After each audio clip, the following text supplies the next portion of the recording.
So when I found out this truth for myself, it was such a shock, but it made so much sense. So, are you a chronic people pleaser?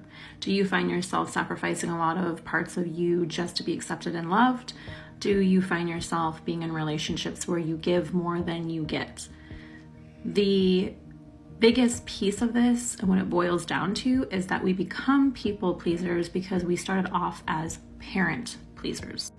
Now, if this was like, whoa, a light bulb moment for you, as it was for myself at some point in my life, it probably is because it makes so much sense to you, right? It brings you back into your childhood and remembering who you had to be or how you had to act to be accepted and loved, or who you thought you had to be because your parents demanded it or expected it of you.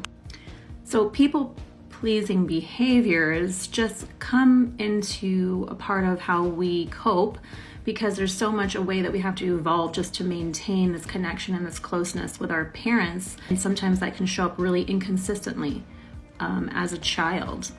And sometimes this just meant that our parents, it wasn't that they were abusive, it just meant that sometimes they were too worried about their own troubles or their own stresses that they were not able to tune into what we as children were feeling or thinking in the moment. And so they couldn't be emotionally connected to us to show us that, hey, no matter what you're going through, I accept and love you.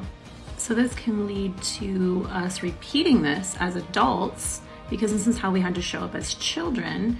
But you don't have to continue to live that way. You actually can take control over how you feel or want to show up, and become free of this belief that you have to worry about others in an unhealthy, all-consuming way, or be worried that someone's going to judge you, not accept you, or not love you.